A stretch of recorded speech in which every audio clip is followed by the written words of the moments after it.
धन्यवाद हो, हमें यह अवसर मिला कि हम मनन के लिए एकत्रित हो सके। हमने यूहन्ना की पत्री से अध्ययन करना आरंभ किया था पिछले सप्ताह।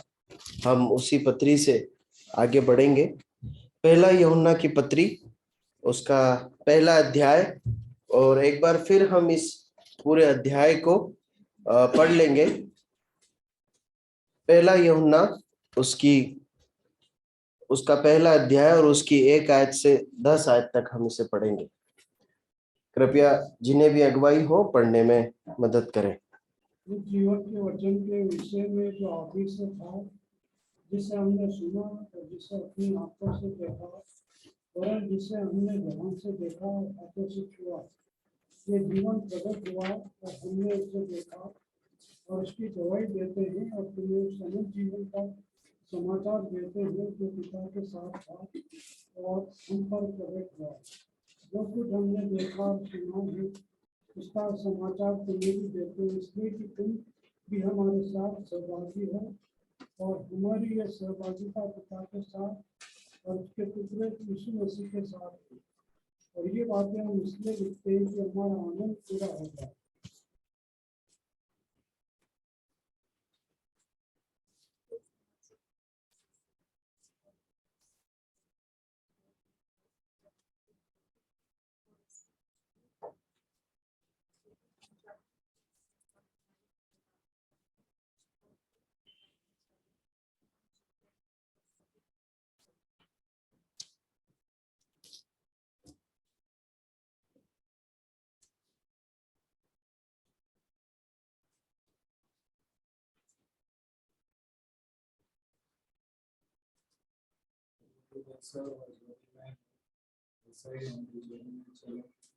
एक दूसरे से संबंध रखते हैं और उसके पूरे यीशु का प्रभु से हमें सबकी तरफ से शुद्ध होता है।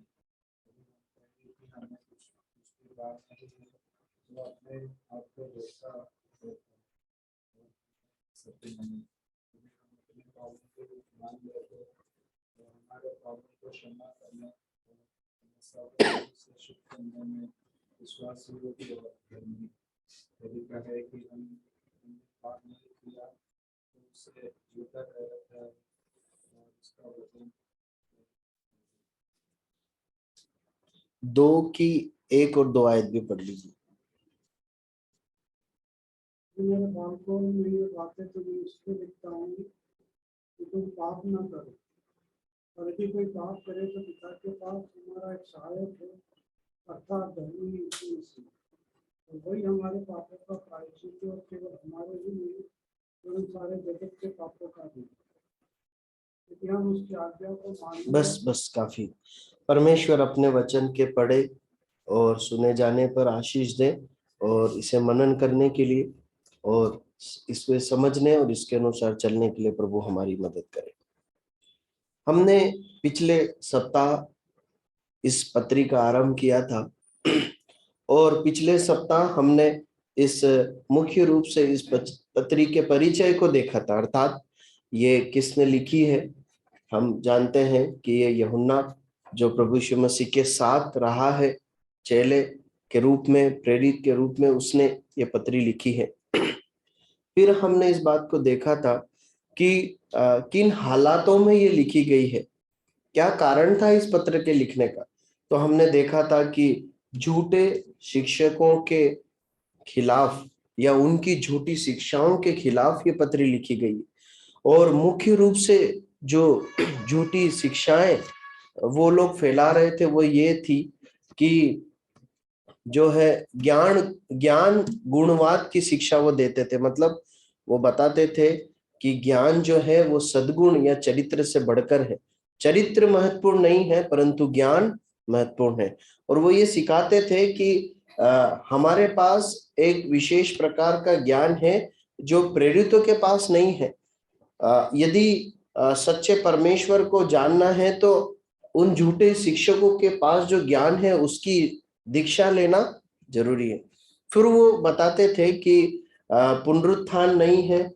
वो ये बताते थे कि मसीह देह धारण करके नहीं आया, क्योंकि देह में होना मतलब पाप में होना है, इस प्रकार वो झूठी शिक्षाओं को बताते थे।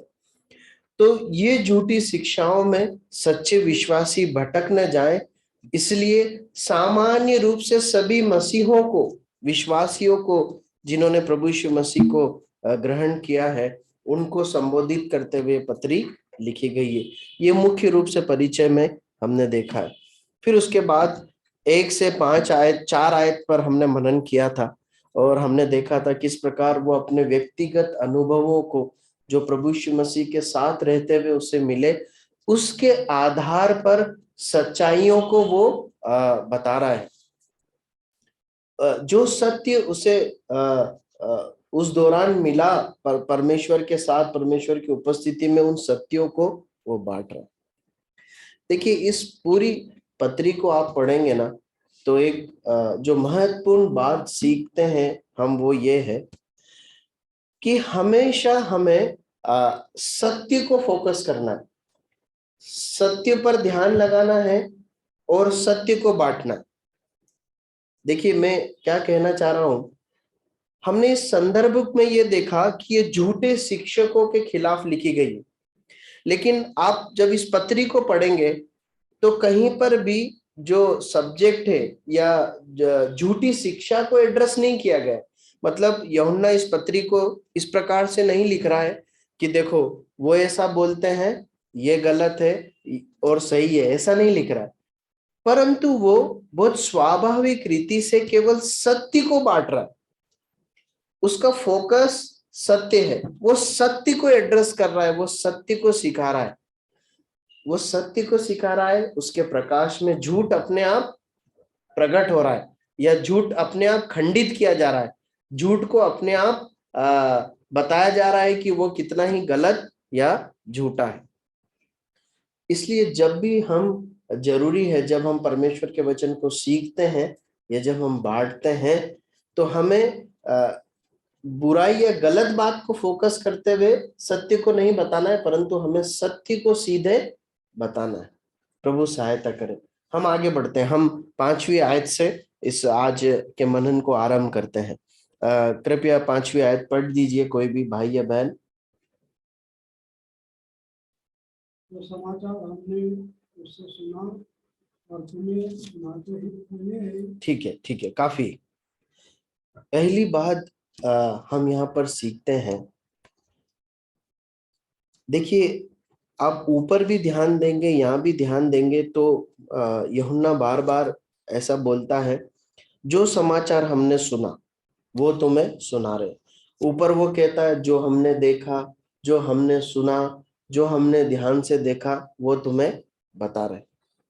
मतलब जो कुछ भी यूहन्ना यहाँ पर परमेश्वर के वचन में हमें शिक्षा दे रहा है या बता रहा है, उसे कहीं से मिला है।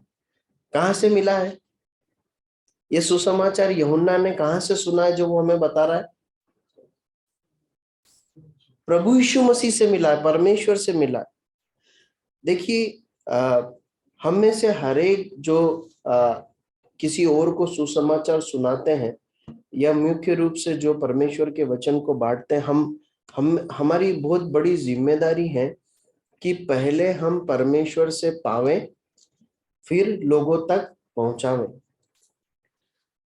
यूहन्ना अपने मन और ज्ञान की बातें नहीं बोल रहा। आपको ध्यान है, पौलुस एक जगह इस प्रकार बताता है कि हम मन से गढ़ी हुई कल्पनाएं या व्यर्थ बातें नहीं सुनाते, है ना, पर हम आत्मिक बातों में आत्मिक बातें मिला मिलाकर सुनाते हैं। देखिए, बहुत ही महत्वपूर्ण है जब हम परमेश्वर के वचन को किसी भी रूप से बांटते हो, चाहे कलीसिया में वचन सिखाने के रूप में बांटे, चाहे व्यक्तिगत रीति से 1 to 1 करके किसी को बांट रहे हो, बहुत जरूरी कि हम परमेश्वर के वचन को परमेश्वर से पाएं और फिर उसे बांटें। देखिए, ऐसा संभव है कि हम अपनी बुद्धि, अपने अनुभव से कई चीजों को बांट सकते हैं, लेकिन जब हम ऐसा करेंगे ना, तो उसका वो हमारा एक प्रभाव होगा। जब हम वचनों को बांट रहे हैं, जब किसी से वचन शेयर कर रहे हैं तो परमेश्वर की सामर्थ कार्य करे, इसके लिए जरूरी है कि हम परमेश्वर का वचन परमेश्वर से ही लेकर उसकी सामर्थ से बांटे। प्रभु सहायता करे इस सच्चाई के अनुसार हम कर पाए। आगे बढ़ते हैं। जो समाचार हमने उससे सुना और तुम्हें सुनाते हैं वह यह है कि परमेश्वर ज्योति है और उसमें कुछ भी अंधकार नहीं। अब देखिए यहाँ पर है ना, यूहन्ना परमेश्वर के गुण और चरित्र के बारे में एक बात को बता रहा है। वो क्या बता रहा है? परमेश्वर कौन है और उसमें कुछ भी अंधकार नहीं। यूहन्ना यहाँ पर परमेश्वर के चरित्र के बारे में एक बात बताना चाह रहा है कि वो पूर्ण रीति से पवित्र है। वो परमेश्वर की पवित्रता की तुलना इस प्रकार कर रहा है कि परमेश्वर इस कदर पवित्र है जैसे ज्योति, और ज्योति के अंदर अगर ज्योति है तो अंधकार हो सकता है क्या? नहीं हो सकता। इस प्रकार परमेश्वर का चरित्र है कि वो ज्योति है, उनमें कण मात्र भी अंधकार नहीं। अब इस चरित्र को सामने रखते हुए वो 6वीं आयत लिखता है। क्या लिखा है? पढ़िए 6ठी आयत।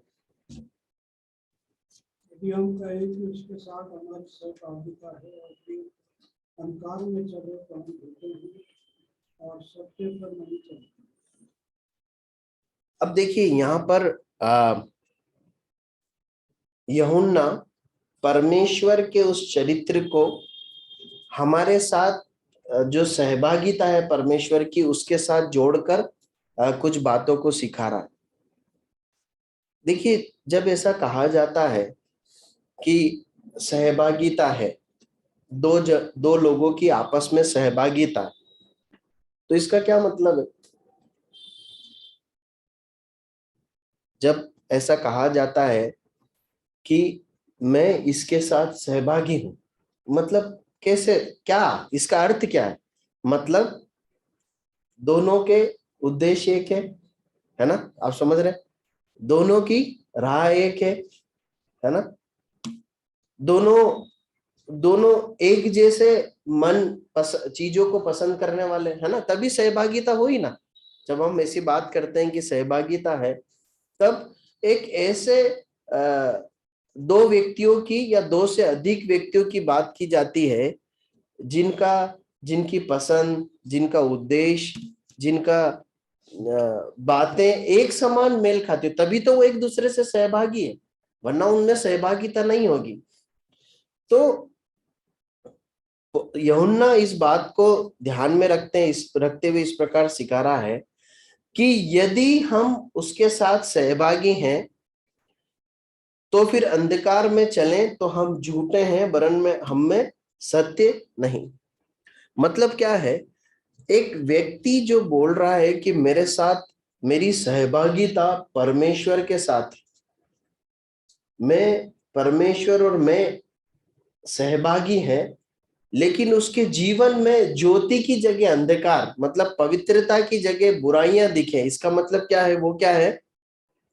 वो झूठा है, उसमें सत्य नहीं। देखिए झूठे शिक्षकों के साथ है ना, उस समय पर भी और आज भी ये बड़ी समस्या है। आप समझ रहे हैं? वो अपने जीवन में ये दावा करते हैं या उनके वचन और शिक्षाएं इस प्रकार से होती है कि वो बताते हैं कि हमारी सहभागिता परमेश्वर के साथ बहुत प्रगाढ़ है, वरन वो ये भी बताते हैं कि तुमसे ज्यादा, तुम जो साधारण लोग हो उससे ज्यादा कुछ विशेष दर्शन पाने की और परमेश्वर से बातें करने की योग्यताएं हमारे पास है। लेकिन पता है क्या, उस समय भी ऐसा होता था कि उनके पास नैतिक चरित्रता, पवित्रता नहीं हुआ करती थी। उनके जीवन में अनैतिकता और उनके स्वभाव में लालच, चोरी, घमंड या अपने आप को महिमा मंडित करने जैसी चीजें दिखाई देती थी। इसीलिए यूहन्ना यहाँ पर सच्चाई को प्रकट कर रहा है। क्या प्रकट कर रहा है? कि जब एक व्यक्ति कहता है कि मेरी सहभागिता परमेश्वर के साथ है ना, तो परमेश्वर के समान उसके अंदर भी ज्योति दिखाई देगी, मतलब उसके अंदर पवित्रता दिखाई देगी, उसके अंदर लोभ रहित एक स्वभाव दिखाई देगा। उसके अंदर अपने आप को महान और बड़ा दिखाना नहीं, परंतु नम्रता और दीनता दिखाई देगी। मतलब जिसके साथ उसकी सहभागिता है वैसा ही चरित्र और गुण उसमें दिखाई देगी। ठीक है, आगे बढ़ते हैं। 7वीं आयत क्या लिखा है? और यदि जैसा वो ज्योति में है वैसे हम भी ज्योति में चले तो एक दूसरे से सहभागिता रखते हैं, और उसके पुत्र यीशु का लहू हमें सब पापों से शुद्ध करता है। अब देखिए यहाँ पर दूसरी एक बात यूहन्ना सिखाता है। वहां पर लिखा है, यदि जैसा वह ज्योति में वैसे ही हम भी ज्योति में चलें तो एक दूसरे के साथ सहभागिता रखते हैं। अब कई बातें हैं इस आयत में सीखने के लिए। पहली बात, हमें निरंतर पवित्रता में चलने के लिए यूहन्ना यहाँ पर प्रोत्साहित कर रहा है। ज्योति में चलना मतलब परमेश्वर की सहभागिता में, परमेश्वर के उस स्वभाव में जो पवित्रता से भरा हुआ है, लोभ रहित है और समर्पित है, उस स्वभाव में हमें चलना। जब हम लगातार ज्योति में चलते हैं, दूसरी बात, हमारी सहभागिता और प्रगाढ़ होती। जब एक विश्वासी परमेश्वर की सहभागिता में चलता है मतलब वो ज्योति में चल रहा है, और जब वो लगातार चलता रहता है तो उनकी सहभागिता क्या होती है? उस विश्वासी की सहभागिता परमेश्वर के साथ और प्रगाढ़ होती। देखिए बहुत स्वाभाविक है ना। हम इस संसार में भी इस एक सिद्धांत को देखते हैं, जिसके साथ लंबा समय हमने सहभागिता में गुजारा है उनके साथ हमारे संबंध बहुत मजबूत होते हैं, है ना। बहुत स्वाभाविक ऐसा बोलते हैं ना, ये हमारी पुरानी दोस्ती है, बहुत पुराना रिश्ता है, मतलब सहभागिता बहुत प्रगाढ़ है। जितना ज्यादा हम परमेश्वर के सम्मुख उसकी उपस्थिति में, पवित्रता में, आज्ञाकारिता में, भक्ति में चलेंगे, ज्योति में चलेंगे, परमेश्वर के साथ हमारा रिश्ता उतना ही मजबूत होगा। एक और बात सीखते हैं, एक दूसरे के साथ सहभागिता रखते हैं मतलब यदि आप ध्यान से पहली आयत से मनन करते आए हैं ना, तो वहां पर न केवल परमेश्वर के साथ की सहभागिता के बारे में बताया गया है, परंतु विश्वासियों की एक दूसरे के साथ सहभागिता के बारे में भी बताया गया है। इसका मतलब यहाँ पर जब लिखा है कि जब हम ज्योति में चलते हैं तो न केवल परमेश्वर के साथ हमारी सहभागिता घनिष्ठ होती जाती है, परंतु हमारे सविश्वासियों के साथ भी पता है हमारी सहभागिता बहुत घनिष्ठ होती। जब एक व्यक्ति परमेश्वर के साथ बहुत निकट सहभागिता में बढ़ता है, उसके साथ बहुत एक इंटीमेट रिलेशनशिप में बढ़ता है, बहुत स्वाभाविक रीति से अन्य विश्वासियों के साथ, अपने परिवार के लोगों के साथ, अपने मसीह भाई बहनों या कलीसिया के लोगों के साथ भी पता है उसकी घनिष्ठता बढ़ेगी, उसकी निकटता बढ़ेगी, उनके लिए उसके हृदय में प्रेम बढ़ेगा, सेवा भावनाएं बढ़ेगी। पता है एक व्यक्ति जिसका अपने परमेश्वर के साथ, अपने प्रभु के साथ अच्छा संबंध नहीं चल रहा है ना, समझौते का जीवन है या पाप में परमेश्वर से दूर जी रहा है, मैं आपको बता दूं वो अपने जो भाई बहन है ना कलीसिया में, उनके साथ भी है ना फेलोशिप को एंजॉय नहीं कर पाएगा। उसे उसमें मजा नहीं आएगा, स्वाद नहीं आएगा, या तो वो बहुत बोरिंग लगेगा या वो अपने आप को उससे काटने की कोशिश करेगा। ये स्वाभाविक रीति से होता है। यहाँ पर इस बात को हम देखते हैं। ठीक है, अब हम आगे बढ़ते हैं। वहां पर लिखा है और उसके पुत्र का उस आयत को एक बार पढ़ दीजिए, 7वीं आयत को। और यदि जैसा वो ज्योति में है वैसे हम भी ज्योति में चले एक दूसरे से सहभागिता रखते हैं और उसके पुत्र यीशु का लहू हमें सब पापों से शुद्ध करता है। ठीक है, एक और बात इस वचन में हम ये सीखते हैं कि निरंतर परमेश्वर के सहभागिता में, ज्योति में चलना हमें शुद्ध करता जाता है, हमें अपने पापों से शुद्ध करता जाता है। देखिए अब कैसे होता है, एक व्यक्ति जब प्रभु की सहभागिता में निरंतर चलता रहता है ना, परमेश्वर का आत्मा उसे उसके जीवन को बताता है, उन हिस्सों को बताता है जहां पर गुंजाइश है सुधार की।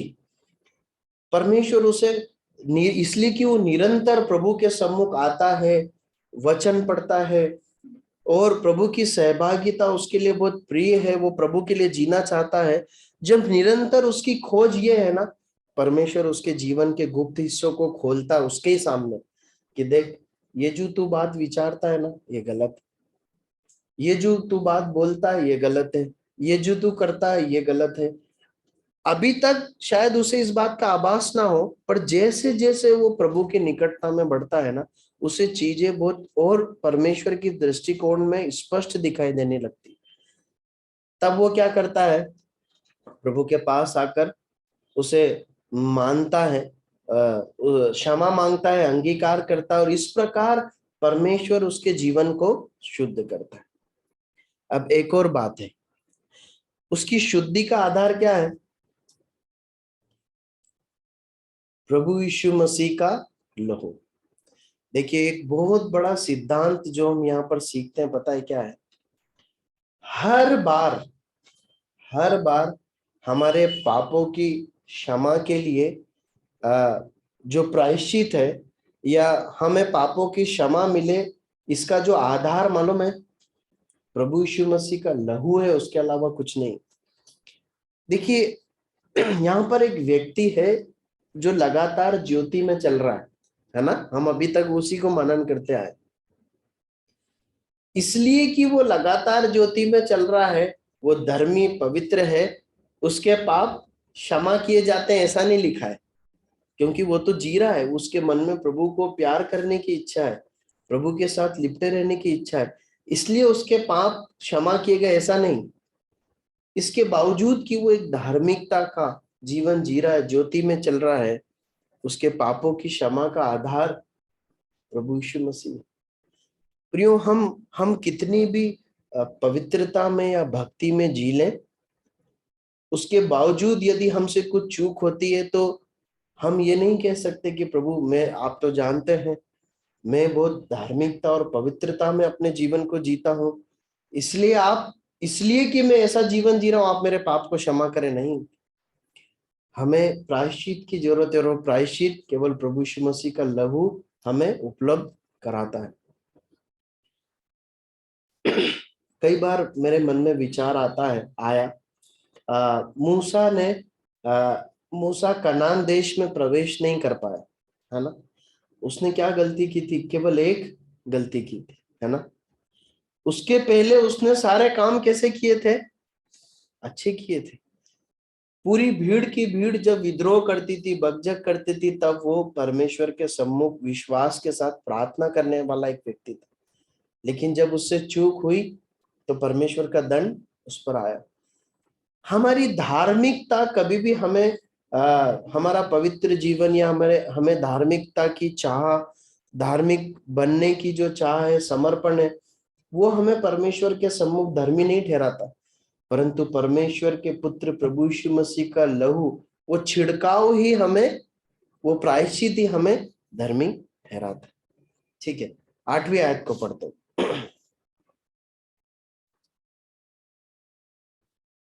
आठवीं आयत पढ़े। यदि हम कहें कि हमें कुछ भी पाप नहीं तो अपने आप को धोखा देते हैं और हमें सत्य नहीं।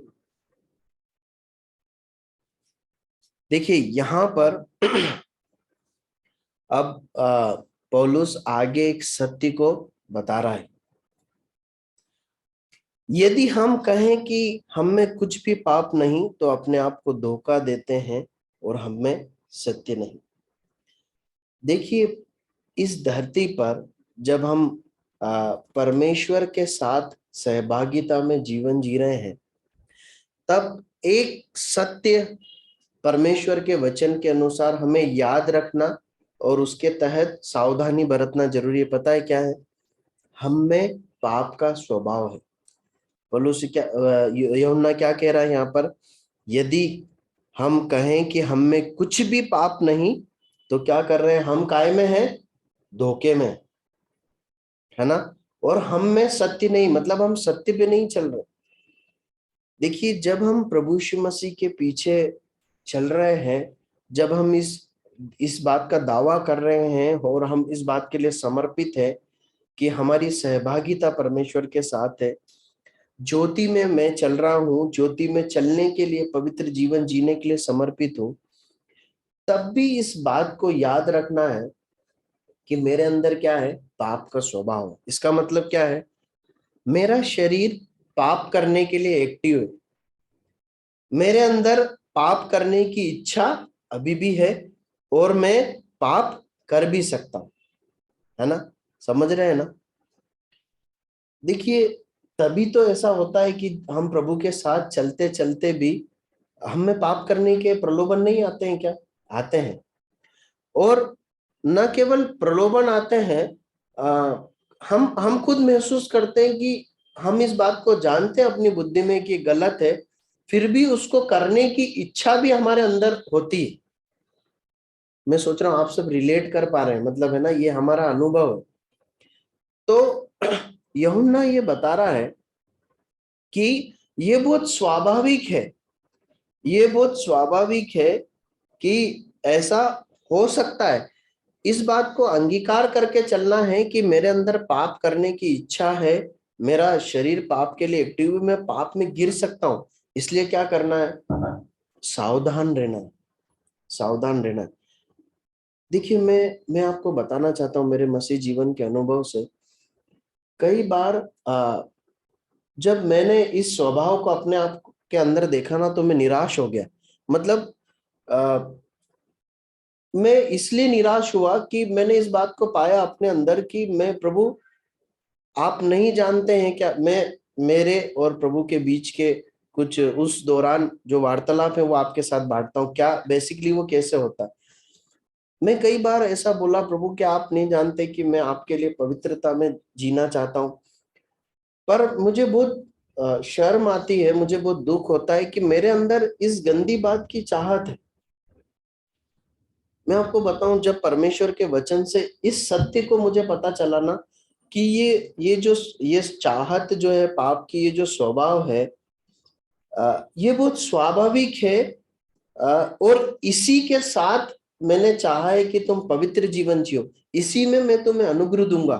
तुम पाप कर सकते हो, परंतु मैं चाहता हूं कि तुम इसमें रहकर पवित्र जीवन जियो। और जिए हैं, कई विश्वासी लोग जिए हैं। परमेश्वर के वचन में तुम्हारे सामने अनेक उदाहरण है जो इसी स्वभाव में थे और पवित्रता का जीवन जिए। देखिए, हमारे अंदर पाप का स्वभाव होना हमें पाप का गुलाम नहीं बनाता, इस बात को याद रखिएगा। हम यहाँ पर ये देख रहे हैं कि हमारे अंदर स्वाभाविक पाप करने की इच्छा है, स्वभाव है, लेकिन ये पाप की गुलामी नहीं है। हम उसे ना कह सकते हैं। ये हमारी जानकारी के लिए है कि हमें ये इच्छा होगी, परंतु साथ में हम इस बात को भी सीखते हैं कि हम उस स्वभाव के गुलाम नहीं है, हम उसे ना कर सकते। ठीक है, आगे बढ़ते हैं, आगे बढ़ते हैं। 9वीं आयत पढ़िए, क्या लिखा है? और स्पष्ट होगा, इसको समझना। यदि हम अपने पापों को मान लें तो वो हमारे पापों को क्षमा करने और हमें सब अधर्म से शुद्ध करने में विश्वास योग्य और धर्मी है। अब देखिए, ऊपर की बात को इस बात से जोड़कर देखिए। यदि हम अपने पापों को मान लें तो वो हमारे पापों को क्षमा करने और हमें सब अधर्म से शुद्ध करने में विश्वास योग्य धर्मी। देखिए, ऊपर यूहन्ना ने क्या लिखा है मालूम है? कि हम में कुछ भी पाप नहीं। और यहां पर क्या लिख रहा है? हम अपने पापों को मान ले। देखिए, दो अलग अलग बातें हैं। मैं क्या हूं मुझ में क्या स्वभाव है अपने आप में, ये एक अलग एक बात है, और मैं अपनी क्रियाओं के द्वारा क्या हूं, ये अपने आप में अलग बात है। हम अपने स्वभाव से, पाप के स्वभाव में पैदा हुए, हमारे अंदर पाप का स्वभाव है, अपने आप में ये एक बात है, और हम अपने कार्यों को करके, अनेक क्रियाओं को पाप में करके जो बनते हैं, ये अपने आप में एक दूसरी बात है। अब हमारे लिए बहुत धन्यवाद का विषय है कि प्रभु यीशु मसीह ने इन दोनों प्रकार की अवस्था से हमें छुटकारा दिया है। प्रभु यीशु मसीह दोनों प्रकार की अवस्था से हमें छुटकारा देकर शुद्ध करता है। हम स्वभाव से पापी हैं, इसलिए हमारी परमेश्वर के साथ सहभागिता नहीं हो सकती, परंतु प्रभु यीशु मसीह का लहू हमें सारे पापों से शुद्ध करता है, इसलिए हमारी परमेश्वर के साथ सहभागिता। ठीक बात है। इस प्रकार प्रभु यीशु मसीह का लहू हमें हमारे पाप के स्वभाव से शुद्ध करके परमेश्वर के साथ सहभागिता देता है। दूसरी बात, परमेश्वर के साथ सहभागी रहते हुए जब हम पाप करते हैं, हमारी क्रियाओं से होने वाले पापों से भी कौन शुद्ध करता है? प्रभु यीशु मसीह का लहू हमें शुद्ध करता है। इसका मतलब प्रभु यीशु मसीह का लहू, प्रभु यीशु मसीह का बलिदान एकमात्र प्रायश्चित है जो हमारे सारे पापों के बदले में हमें क्या देता है? छुटकारा प्रदान करता है, हमें छुटकारा प्रदान करता है। 9 और 10 आयत पढ़ लीजिए एक बार। यदि हम अपने पापों को मान लें तो वह हमारे पापों को क्षमा करने और हमें सब अधर्म से करने का विश्वास होगा धर्मी है। यदि कहें कि हमने पाप नहीं किया तो ठहराते हैं और उसका वचन हमने नहीं। देखिए,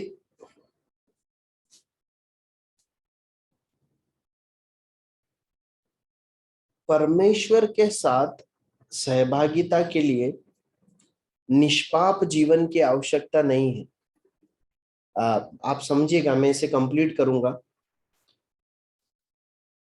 परमेश्वर के साथ सहभागिता के लिए हमें निष्पाप जीवन की आवश्यकता नहीं, परंतु पाप अंगीकार के साथ एक समर्पित जीवन की आवश्यकता है। क्योंकि अगर निष्पाप जीवन की आवश्यकता होती तो आप, मैं या कोई भी व्यक्ति परमेश्वर के साथ सहभागिता कर सकता है क्या? नहीं कर सकता। आप समझ रहे हैं? देखिए, यूहन्ना बहुत खूबसूरती के साथ इस बात को बताना चाहता है। उन झूठे शिक्षकों की शिक्षाओं के पर बहुत ही प्रखर आक्रमण करते हुए वो सत्य को सामने रख रहा है। यूहन्ना बता रहा है, झूठे शिक्षक ये कहते हैं कि परमेश्वर के साथ कभी सहभागिता हो नहीं सकती क्योंकि तुम पाप के स्वभाव में हो और परमेश्वर पवित्र है। परमेश्वर कभी भी देह में आ नहीं सकता क्योंकि देह में होना मतलब पाप के स्वभाव में होना।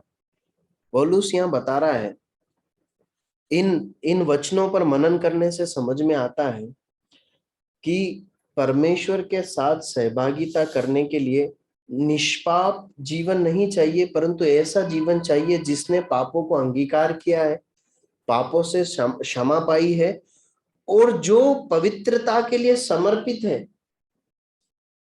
वो व्यक्ति जो पवित्रता के लिए समर्पित है, जो पाप को ना कहता है, उसकी सहभागिता है प्रभु परमेश्वर के साथ। इसलिए मैं आपको बताना चाहता हूं परमेश्वर के वचन के आधार पर कि कभी हम आगे पढ़ते हैं, दूसरी आयत पढ़े, दूसरे अध्याय की पहली दूसरी आयत में पढ़ते हैं, वहां पर यही सच्चाई मिलती कि कभी हमसे पाप होए ना तो तुरंत माफी मांगकर परमेश्वर की सहभागिता में अपने आप को रिस्टोर करना है।